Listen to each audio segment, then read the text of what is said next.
wear. Read about it. Yeah, that'd be cool. That'd be very cool. Multitask. Cool. Yeah. I mean, and the thing is, NYU is a great school for film and acting and stuff like that, simply because of the city it's located in. Yep. Yeah, NYU's. The only reason I wouldn't want to go to NYU is it's like 3 blocks away from our house that we live in now, and I'm guessing when I'm 18, the last thing I'm going to want to do is live really close to the house my parents live in. So maybe I'd want to go somewhere else. But I mean, I don't know. NYU's an awesome. I don't think my parents would drop by and be like, honey, like South. I'd have my distance in the college, but who knows? My parents are pretty clingy. Yeah. My parents just can't get enough of me. Parents like to hang on to their kids, just because they're kids. I never laugh because my parents really hate me. I don't think they really hate you. It's not a situation of that. It's a situation of their parents, and parents do what parents are supposed to be, according to the sort of parent book of rules, and not particularly easy. I know when I went off to college, it was like I could not wait to get away. Parents must be parents, children must be children, and dogs must be dogs. Well, they certainly can't be cats. Yeah. What? Cats must be dogs. You know, we've never owned a cat. We've owned a lot of dogs and never owned one cat. Really? Yeah, something about cats is not wolf family-ish. I don't know. Because they seem very independent. Or they seem like I don't know how to explain it. They seem like real, not loving people. Like, you know what I mean? Like, cats will show you when they're not happy, you know, and they actually have real moods, and dogs are just always happy and always want to, or I don't know, even if they're sad, you can make them happy by petting them. Yeah. I feel like you remember things. Well, dogs notice your emotions and they respond to you, whereas cats kind of go, I don't know if I need you. Yeah. How do I feel about that? Yeah, exactly. I feel like cats are too intelligent. Yeah, sometimes they're really intelligent, although I've known some cats that were more like a dog, that were really like wanted people to pet them and pay attention to them and talk to them. I have cats, yeah. I have cats. Those are the best. Fat cats. So after Christmas and all that stuff, and you've got the few dates that you're going to play, and Black Sheep. How is Black Sheep doing? Because I saw the 3 videos. Oh, cool! You saw them? Yeah. Nice. Black Sheep did really well. When it first came out, it debuted on the charts, which we were really excited about, in the top pop albums, and then just the albums overall, and that was really exciting. And you know, it's doing well. It's like, you know, we made like an effort we took a long time with the album, and we did very, Alex and I went into the studio, we wrote all the songs, and then just the two of us, and then played all the instruments on the album, just the two of us. So it was a very like organic kind of effort, and I think people are really responding to it, so that's exciting. Well, particularly when you play all the instruments, it means that you're serious about your music. Yeah. And that's kind of cool. About music, the record, and serious about music just in general, you know. So it's like a lot of it kind of, hopefully, you know, we think that might be the thing that separates us from a lot of the kind of TV kids that we grew up around who were more manufactured, and we really kind of defied that and tried not to conform to that kind of, you know, just stick to our thing. Yeah. Exactly. I mean, you really got into it and really delivered and worked hard within the studio concept, and then you wrote the music. Yeah. It's pretty much, it is all your game.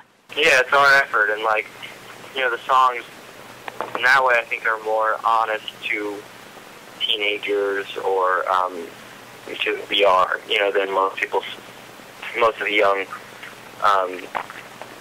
you know, singer songs, because usually, you know, they're written by people who are older and stuff, and are trying to write down to people who are our age, whereas we're kind of writing from a really honest point, and I think a lot of kids seem to be responding to that, you know. Even when we were doing the Naked Brothers Band, we were writing from a really honest point. We were just younger, so the songs are about things that I was excited about then, you know, like Crazy Car and stuff like that. You know, that was, and now I'm a teenager, you know, and I'm older, and I've matured, the songs have matured. Yeah, exactly. Do you guys have a particular favorite song out of the whole thing or not? I mean, some people find that when they're doing the album, they can't, because it's like trying to choose from their favorite children, because it's something that they did. Yeah, it's hard to narrow down to one. I have a way easier time choosing between children. I guess we can choose, like, it's hard to choose one as a whole. You can choose one of, like, I can choose my favorite of Nat's, or I can choose my favorite of mine, but it's weird. Like, I can't choose my favorite. You know what I mean? It's hard. But my favorite of Nat's is Illuminated. My favorite of mine is called Losing Into the Crowd. My favorite of Alex is probably Thump Thump Thump. My favorite of mine is probably I Won't Love You Any Less. My favorite of Alex is probably Lullaby. My favorite of mine is probably... Let's just list the whole album as I say. My favorite of mine is probably... Yeah, maybe... No, I can't pick. Yeah, it's too hard. Because there's good parts of everything that you want, and you want to have them all. Spending 3 years on Nickelodeon, you know, you kind of want to move on to something a little more challenging. Yeah, exactly. I mean, not that it's not challenging on TV, but just challenging in a different way. I did a little TV. I was on a show called In Treatment for a little bit, so I did do a little TV over. Yeah, like he did an HBO show. I did an HBO show. I mean, it was not like wasn't like a main role. It was like a. Wasn't that the one with Gabriel Byrne? Yeah. I watched that. Loved it. Awesome. Yeah. I was in like 8 or 9 episodes, so that was fun. It was like 8 or 9 episodes, or like 12 that season, or 13 that season, so it was good. It was like exactly kind of what I was looking for. And I'd love to do something like that again, kind of like a small, fun little thing to do. Yeah, recurring role. Exactly.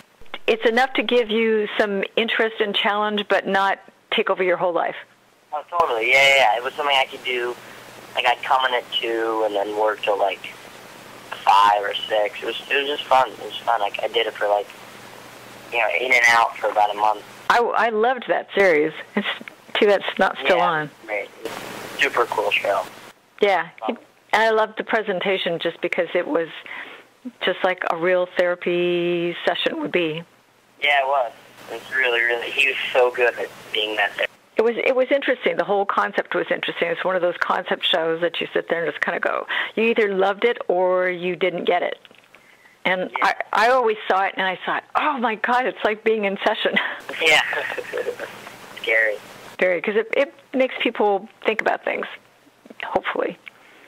Where can people find you guys online? Obviously, you're on Facebook and you've got your own website, but if they want to buy Black Sheep, where can they go get it? Black Sheep's on iTunes and Amazon. It's in stores. You can get it on Facebook. You can get it on Facebook, website.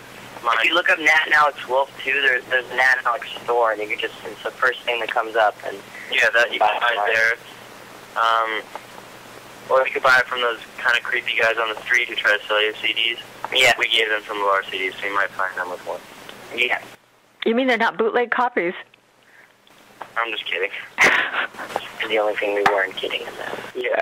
Yeah. The other stuff, but the creepy guys don't really sell it, so don't go to them for it. Yeah. No, you don't want to do that, because it's not going to be the real thing anyways. We would like to thank Nat and Alex for their time today. You need to check out their new CD, Black Sheep, because it's really something different, and it would be really an interesting take on music when you see who they are and what they're saying, which is really... Thank you so much for talking to us. Oh, not a problem. I thought it was really interesting, and I don't usually get to interview somebody who's been on Nickelodeon, so for me it was definitely a different kind of take. And well, the whole point of it is that when people come talk to me, I just let them be who they are, and you can talk about what you want pretty much. And when people drop F-bombs, then that's when I have to go in and do some serious editing.